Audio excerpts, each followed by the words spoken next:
Kabataan na sumubok maging housemate ni Kuya, ito ang kanilang pangarap. Kaya naman sa huling linggo ng Big Six, alam ni Kuya kung ano ang paninindigan ng mga teen housemates tungkol sa kanilang mga sarili pagdating sa usaping big winner. Sa ranking na naganap, 2 housemates lamang ang nagsabing silang nangangarap at naniniwalang makakamit nila ang titulong ito. Una na dito si Devon na nagmula sa Cebu. Lumaki siya sa hirap kaya naman sa pakikisalamuhan niya sa iba pang housemates na laki sa simpleng pamumuhay, siya ay isa sa nakasundo ng karamihan. Ipinakita ni Devon ang pagtsatsaga sa mga pagsubok ni Kuya dahil bit-bit niya ang pangarap na umasenso ang buhay ng kanyang mga minamahal. Kaya naman hanggang sa pagtatapos, siya ay naniwala sa sarili. Tiniis ang hirap para patunayan sa mga minamahal at buong bayan na siya ay isang big winner. Gusto kong maranasan din nila yung buhay na may kaya din. Kung hindi ako nakadanas ng ganito, hindi ako magpupursige sa pag-aaral. Katulad ni Devon, naniniwala din si Fritzy sa kanyang sarili na kaya niyang maging big winner. Sa loob ng bahay ni Kuya, si Fritzy ay naging larawan ng isang positibong kabataan. Siya ang bukod-tanging Pinoy housemate na hindi na-nominate dahil kasundo ni Fritzy ang lahat ng kasama.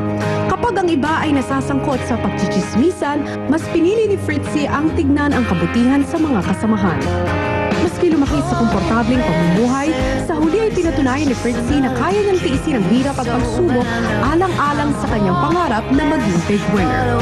I believe in myself and I am capable to do things.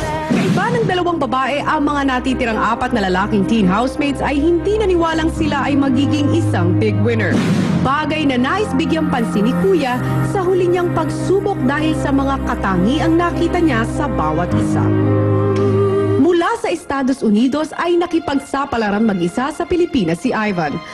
Hindi naging hadlang kay Ivan ang wikang Pilipino para makisalamuha. Bitaw, bataw, patani. Sa bahay ni Kuya, ipinakita niya ang pagtsatsaga sa pagsasalita ng wikang hindi siya sanay. Sa mga housemates, siya din ang tumatayong leader at kuya at ipinakita ang pagmamalasakit para sa mga kasama. Pero sa huli, isang pagsubok sa pagtitiwala sa sarili ang natutunan ni Ivan. Bukod sa pagtulong sa kapwa, naunawaan niya ang kahalagahan ng pagtulong sa sarili para abutin ang mga pangarap na minimithi.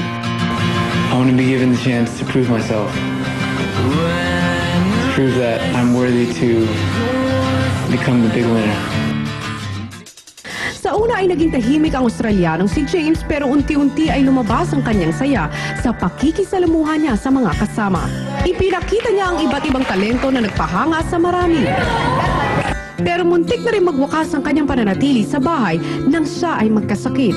Ngunit sa huli ay pinakita niya kay Kuya ang kagustuhang magpatuloy bilang housemate. Magmula noon ay nagkaroon ng ibang saya ang kanyang mga mata at ibinahagi rin niya kay Kuya ang kanyang pagmamahal sa ama. You're the person I miss the most when I'm alone, the person I need the most when I'm in trouble. Dahil na rin sa napagtantong mga kalakasan, pinili ni James ang sumama sa mga housemates sa labas para patunayang siya ay big winner. There are other people who believe that I do deserve it. What I have to do now isn't to prove to everyone else that I'm deserving, but I have to prove to myself that I'm deserving. Naging larawan naman ng saya ang teen housemate na si Ryan. Mula sa kanyang bansang Korea, ibinahagi ni Ryan ang paghihirap na dinanas ng kanyang pamilya doon pero hindi naging hadlang ang mga kalungkutan sa buhay upang siya ay maging masayahin. Aminadong tamad at walang pakialam si Ryan noon pero sa bahay ni Kuya, unti-unti niyang natutunan ang pagiging isang responsableng tao. Bukod sa saya, ipinakita din ni Ryan ang isang anak na handang gawin ang lahat para sa pamilya. Katumbas ng ligayang hatid ng kanyang pagmamahal sa magulang at mga kasama. We came from all different places, and when we met here, oh my God, we become like one, like one heart. Tulad ni Ryan, nagkaroon din ng malungkot na nakaraan si Brett.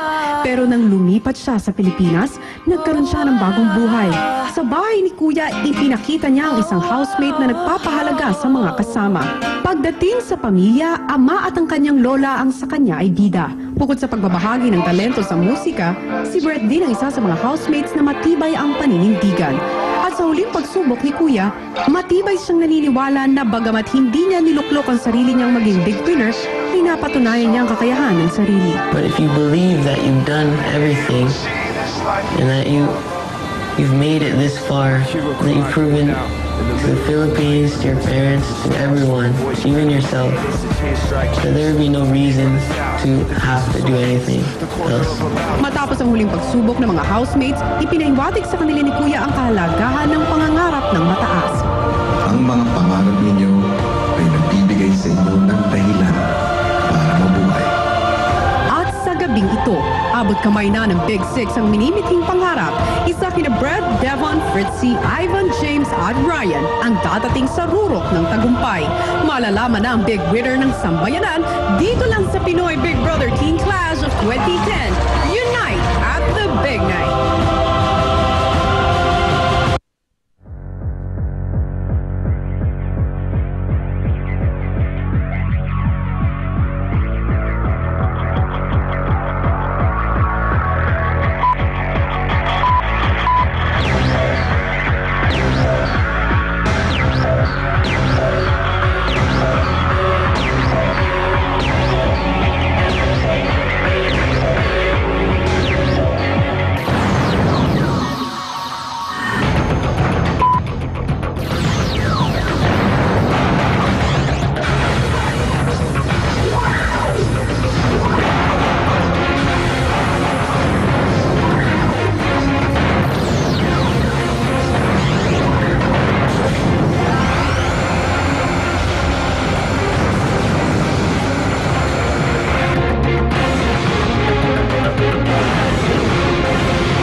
Get ready to be energized to the next level of the much-awaited finale of the latest version